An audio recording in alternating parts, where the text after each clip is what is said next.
At Thanksgiving, my husband's mother said the prayer and thanked God for family who knows their place and doesn't overstep.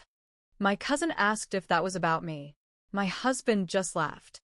I quietly cleared my plate, left early, and took the dish I had spent 6 hours making. The next morning, I emailed her a list of boundaries and blocked her number. I'm 34. My husband Matt is 38. We've been married for 4 years, together for 6. We live about 30 minutes outside Dayton, Ohio. It's quiet. We both work full-time, me in marketing, him in HVAC. I moved here from Denver for him, left my job, my family, and everything familiar because I believed in us. Matt's family? They've lived in this area for generations. They're the kind of people who say family first with a smile, but everything has to be their way. His mom, Brenda, is the center of it. She's one of those women who calls herself traditional, but what she really means is controlling. Brenda has never liked me. She'd never admit it, of course. She's too passive-aggressive for that. But she's made little comments from day one. I didn't bake from scratch like her girls. I didn't go to their church. I asked too many questions. I wanted to host one Christmas, and she nearly had a breakdown over it. Matt always defended her, in that quiet, spineless way. She's just old-fashioned. She means well. Don't let it get to you. And for years, I didn't. I swallowed it. Every Thanksgiving, every Easter, every stupid birthday brunch. This year I thought maybe things would be different. I don't know why. I guess I was tired of being treated like a visitor in my own life. So I went all out. I made a roasted butternut squash lasagna, real handmade pasta, roasted squash I cubed myself, fresh sage, bechamel from scratch. It took 6 hours. It was the best dish I've ever made, and I brought it proudly. This year was also different because I invited my cousin Rachel. She'd just moved to Cincinnati for work, didn't know anyone here yet. She's like a sister to me. I thought having her there would help me feel less alone at that damn table. We got there around 3 p.m. Brenda's house looked like something out of a Hallmark card. Wreath on the door, smell of cinnamon and turkey in the air, matching serving dishes like always. Brenda greeted us with her usual thin smile and a comment about how ambitious my dish looked. The whole family was there. Matt's 2 sisters, Stephanie and Carla, their husbands, Brenda and her husband Roger, some of their friends from church. 15 people total. Dinner was served buffet style. Everyone filled their plates. We sat down at the long dining table. Then Brenda stood up. She said she wanted to say grace, which she always does. I bowed my head like everyone else.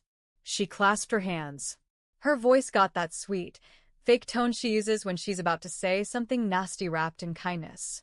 She said, "Lord, thank you for this food and for this family. Thank you for those who know their place, who don't overstep, who keep tradition alive and don't try to change what isn't broken."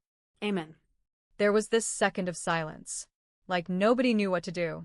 Then my cousin Rachel, sitting next to me, leaned over and whispered, loud enough for others to hear, "Was that about you?" Matt laughed. Not loudly.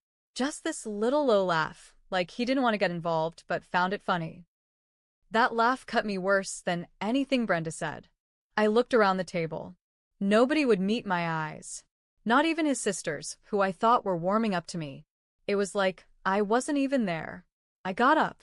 Quietly. No drama. I walked over to the buffet. Took my dish. Put it back in my casserole carrier. Picked up my plate. Rachel looked stunned. "You okay?" she asked. I just said, "Excuse me," and walked out the door.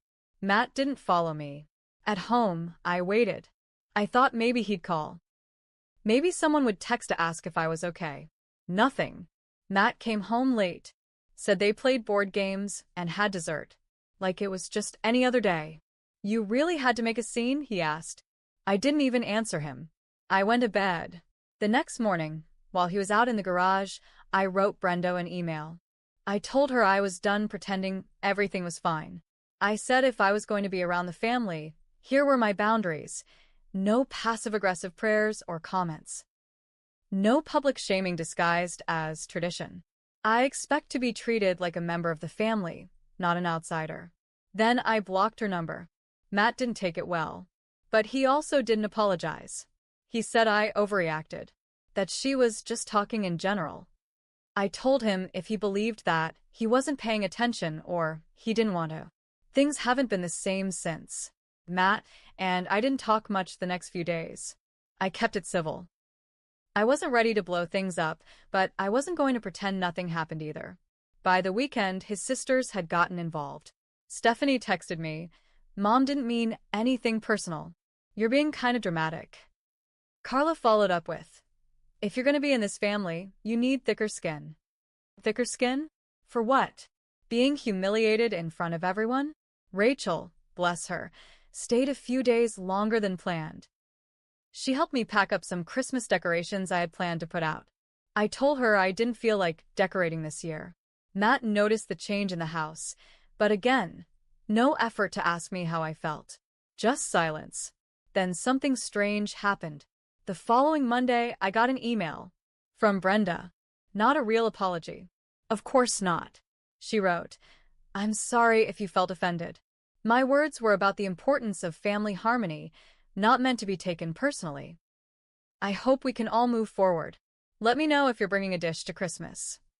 That last line hit me like a slap. Like nothing happened. Like she expected me to show up, smile, and serve pie like always. I didn't answer. Instead, I stayed quiet. But I started paying closer attention. I logged into our joint checking account. I never really checked it before. We both had access, and I trusted him. But something told me I needed to look. And that's when I found it. 3 weeks before Thanksgiving, Matt had withdrawn $500, labeled it gift. Then, another $300 the week after, marked repair. I asked him about it. He said, "Oh, that was for Mom's stove. It broke." But we had never discussed it. And I wasn't told. That was money from our shared account, and he just gave it away. "When were you going to tell me?" I asked. He shrugged. She needed it. That was it. No guilt. No apology. Then Rachel said something that stuck with me. "Girl, he's not just ignoring you. He's choosing her. Over and over." I stopped cooking dinner. I stopped doing his laundry. I stayed polite. But I started putting emotional distance between us. I went to the guest room a few nights. I didn't give explanations. And when Christmas came around, I didn't go. I sent Rachel a plane ticket, and we flew back to Denver for the holiday. Spent it with my parents. Ate takeout. Watched movies. No tensión. No fake prayers. No being made to feel like a stranger. Matt didn't call on Christmas. He texted. One word. "Really?" I didn't answer. When I got back, I found out Brenda had told the family I was unstable and difficult. That she was worried about Matt. She made herself the victim. And here's where things got worse. One of Matt's sister's husbands, Carla's husband, Greg, works with a guy who goes to Brenda's church. That guy let it slip at work that Matt had been staying at Brenda's house off and on for weeks. Even before Christmas. That's when I realized he hadn't just checked out emotionally. He had physically removed himself from our marriage and ran back to Mommy. So I did something quiet. Something I knew would get their attention. I filed for a legal separation, froze our joint account, removed him from my health insurance, and sent him the papers to sign. He didn't come home for 4 days after that. When he finally walked in, he looked shocked. "You're really doing this?" he asked. I said, "I already did." And then I said something that I hadn't let myself say before. "I gave up everything to come here. And you let your mother treat me like trash while you stood there and laughed." So yeah, Matt. I'm done. He didn't fight. He just looked small, like a boy who didn't understand what just happened. But I did. I had finally taken back my dignity. After Matt left that night, things got real quiet. I had the house to myself again, and it was weirdly peaceful.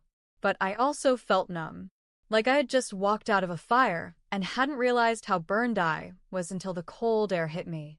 But that numbness didn't last long. A week later, I got a call from my HR rep at work.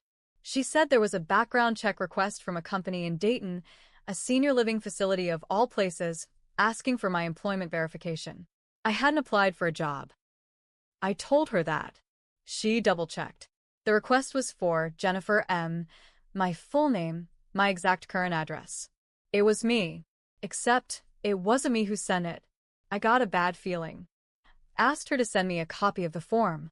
When it came through, my stomach dropped. The email address listed was Jen, DaytonJobSearch@outlook.com. I had never seen it before, but someone was using my name. My info. Looking for jobs. I didn't say anything to Matt, but I called Rachel and she helped me dig into it. She had a friend who worked in IT. Long story short, we traced the IP address tied to the job search account. It came from Brenda's neighborhood. Rachel looked at me and said, "She's trying to get you out of the picture." I didn't want to believe it, but the pattern was there. Humiliate me in public. Undermine me with the family. Push me out of my own marriage. And now pretend to be me, maybe to make it look like I was leaving town or planning something. It was next-level manipulation. I didn't go to the police yet, but I did take steps. I called a lawyer, explained everything. He told me to start documenting everything Brenda did or said from that point forward. So I did. I also installed a security camera at my front door. Just in case.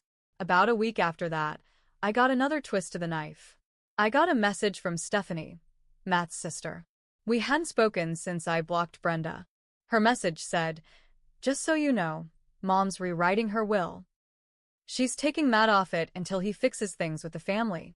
I thought you should know what kind of mess you're causing." Like it was my fault he didn't stand up for me. But that message told me something more important. Brenda wasn't just angry. She was trying to punish Matt now, too. And I knew exactly what that meant. Brenda wasn't trying to protect her family values. She was trying to control everyone, no matter how much damage it caused. She was playing chess, not just with me, but with everyone.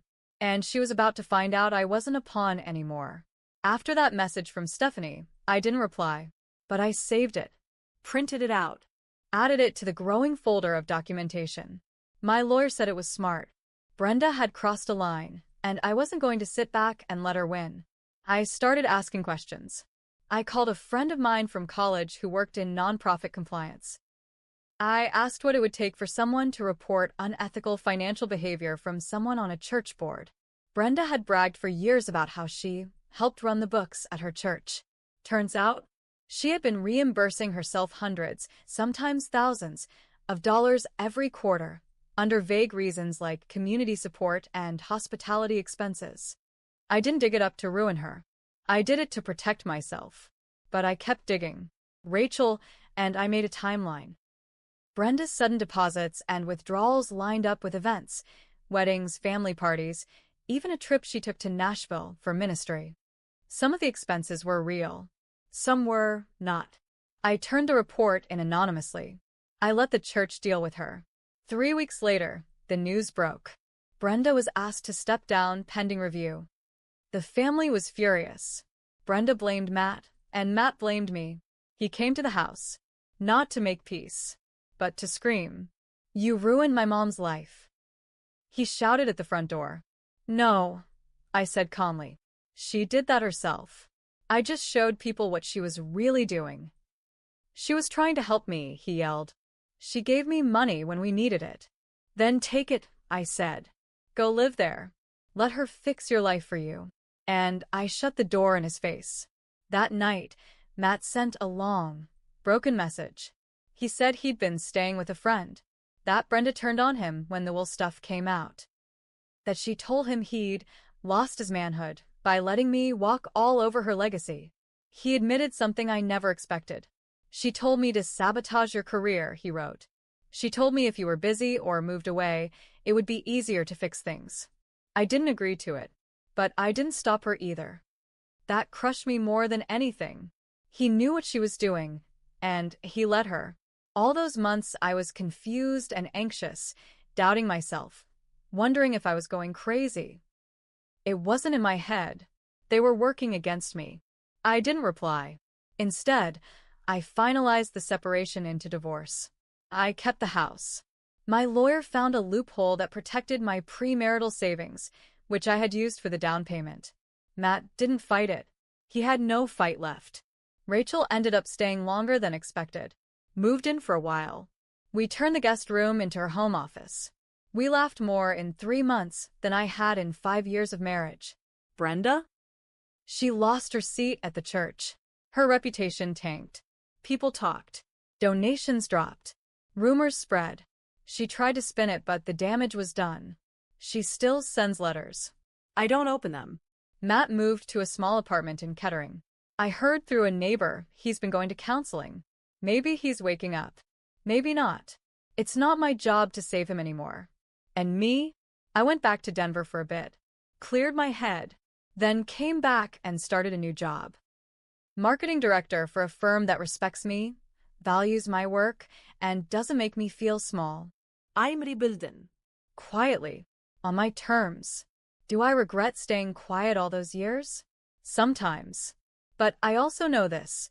The slow kind of revenge, the kind that unfolds when the truth finally comes out, is the most powerful kind.